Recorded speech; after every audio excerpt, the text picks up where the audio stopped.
सरकार action mode में है। फर्जी पेंशनधारियों के खिलाफ अब सरकार कार्रवाई करेगी। इसके लिए सामाजिक न्याय और अधिकारिता विभाग ने फर्जीवाड़ा करने वाले अपात्र लोगों के खिलाफ मुकदमा दर्ज कर लिया है और आने वाले समय में कुछ और लोगों के खिलाफ केस दर्ज होगा। देखिए रिपोर्ट।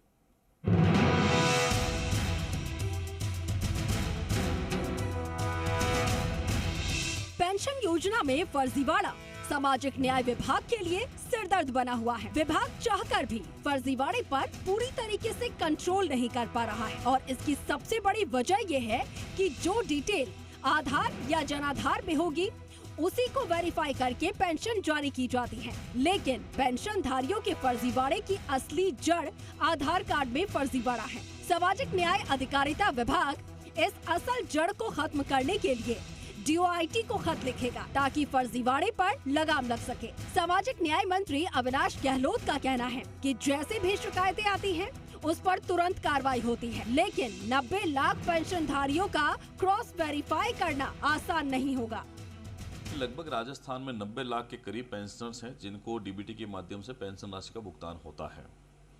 प्रति वर्ष नवंबर से दिसंबर में इनका फिजिकल वेरिफिकेशन भी होता है। किसी की डेथ हो गई है तो उस आंकड़े को, जिसकी डेथ हो गई है, उसको डिलीट करते हैं पेंशन राशि के भुगतान अकाउंट से, और जो दूसरे जीवित हैं उनको हम लोग हमारे विभाग के माध्यम से लगातार वेरिफिकेशन होता है।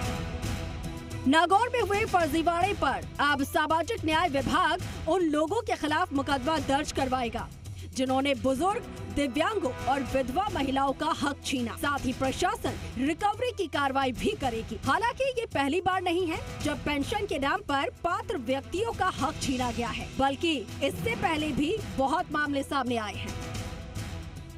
कुछ लोगों ने गलत उम्र के हिसाब से आधार कार्ड में करेक्शन करके गलत तरीके से पेंशन राशि है वो अपने तरीके से उन्होंने भुगतान लिया है।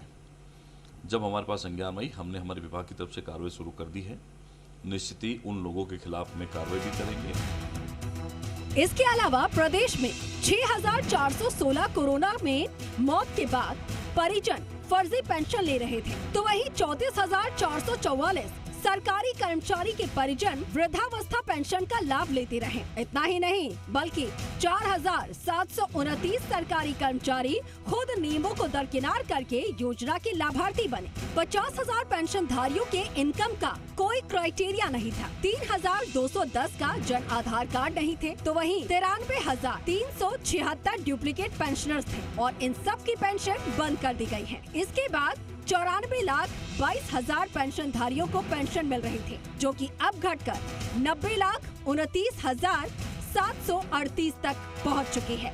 सामाजिक सुरक्षा पेंशन योजना में फर्जीवाड़े पर कार्रवाई तो हुई, लेकिन अभी फर्जीवाड़े पर लगाम लगना बाकी है। आशीष चौहान, जी मीडिया, जयपुर।